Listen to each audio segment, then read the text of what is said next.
Good morning students. तो आज की इस वीडियो में हम करने जा रहे हैं कक्षा 7वीं की पुस्तक महाभारत। तो इसके अंदर का जो हमारा पाठ है वो है 10वां है और पाठ का नाम है पांडवों की रक्षा।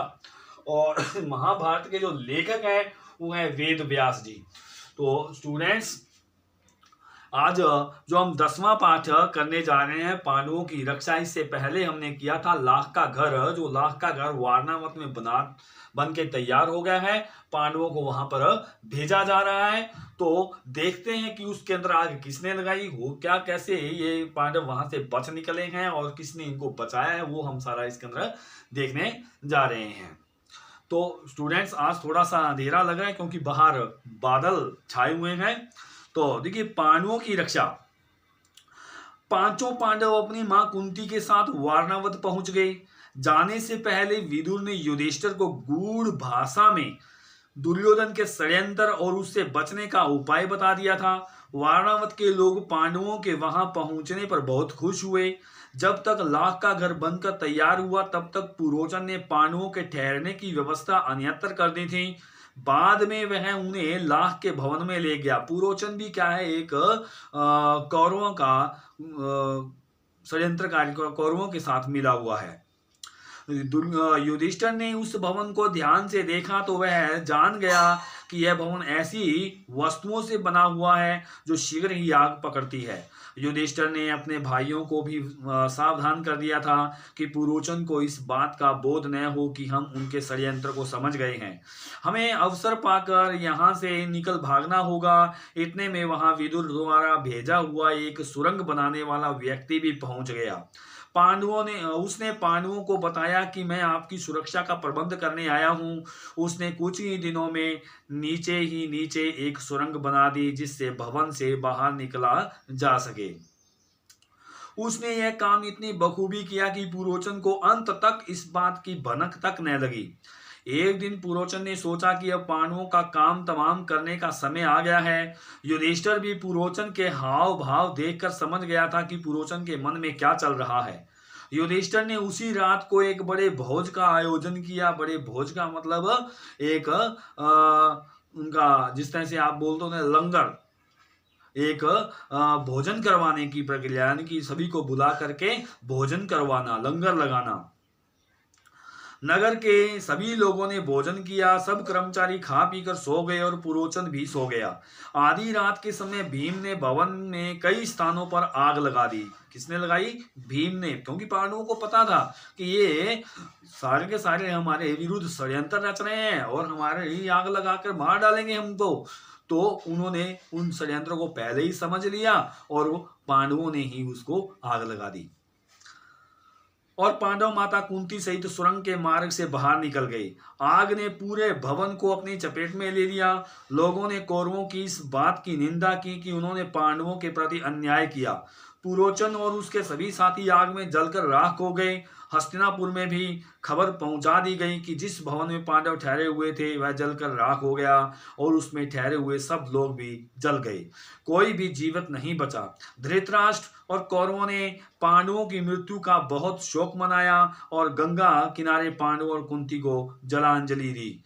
विदुर ने भीष्म को वास्तविकता से अवगत कराकर शोक मुक्त कराया, यानी कि विदुर ने भीष्म पितामह को सही सही बात बता दी कि पांडव अभी जिंदा हैं। लाख के घर को जलता हुआ छोड़कर पांचों पांडव अपनी माता सहित दूर जंगल में निकल गए। भीम ने माता कुंती के थक जाने पर उन्हें अपने कंधों पर बैठाया। नकुल एवं सहदेव को कमर पर लिया और युधिष्ठिर और अर्जुन को हाथों से पकड़कर घने जंगल में आगे बढ़ गया, क्योंकि भीम बहुत ताकतवर था। कोई सारे के सारे थक गए थे और वो उनको थका हुआ देख करके उठा करके चलने लग गया। अंततः जब वे गंगा के किनारे पहुंचे तो वहां उन्हें विदुर के द्वारा भेजी हुई एक नाव मिली। वे अगली शाम तक चलते हुए बहुत दूर पहुंच गए। उन्हें जंगल में ही रात हो गई थी। वे सब थक कर चूर हो गए थे।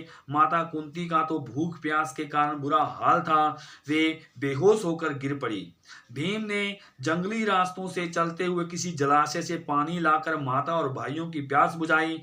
जंगल में पांचों भाइयों और माता को अनेक बाधाएं बाधाओं का सामना करना पड़ा। अंततः वे ब्राह्मण ब्रह्मचारियों के वेश में एक चक्रा नगरी में पहुंचे। एक चक्रा नगरी में पांडव भीख मांगकर गुजर करने लगे। यदि पांचों में से किसी को भी भिक्षा लेकर आने में जरा देर हो जाती तो कुंती चिंतित हो जाती। भिक्षा में मिले हुए भोजन को कुंती 2 हिस्सों में बांट देती थी। एक हिस्सा अकेले भीम को देती और दूसरे आधे में से चारों बच्चों और स्वयं लेती थी।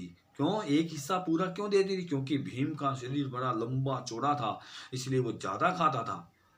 भिक्षा में मिले भोजन से उसकी भूख नहीं मिटती थी, उनकी भूख नहीं मिटती थी। विशेषकर भीम तो भूखा ही रह जाता था, इसलिए वह कुछ कमजोर भी हो गया था।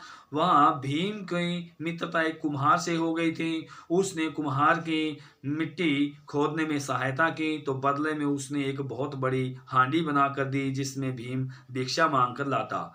नगर के बच्चे भीम की हांडी को देखकर खूब हंसते थे। भी इतनी बड़ी हांडी लेकर के ये भिक्षा मांगने जा रहा है।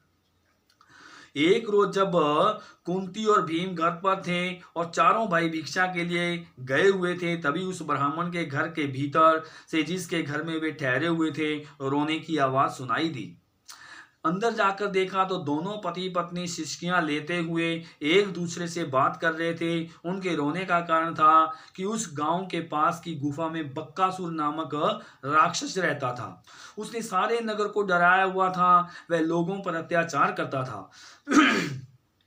नगर का राजा, जिसका नाम वैत्रकीय था, बहुत ही निकम्मा था। वह प्रजा की रक्षा नहीं कर सकता था। नगर के लोगों ने राक्षस से समझौता किया हुआ था कि हर सप्ताह एक आदमी और खाने पीने की वस्तुएं उसे भेज दिया करेंगे। इस सप्ताह इस ब्राह्मण के घर से एक आदमी और खाने की वस्तुएं भेजने की बारी थी, इसलिए वे बहुत दुखी थे कि क्या किया जाए। ब्राह्मण की पत्नी कह रही थी कि मैं राक्षस के पास जाऊंगी, किंतु ब्राह्मण उससे सहमत नहीं था। कुंती को ब्राह्मण की दशा देखकर बहुत दुख हुआ। उसने भीम से सलाह की तथा ब्राह्मण को कहा कि मेरे 5 बेटे हैं, उनमें से आज एक बेटा राक्षस का भोजन लेकर जाएगा। किंतु ब्राह्मण कुंती से सहमत नहीं हुआ।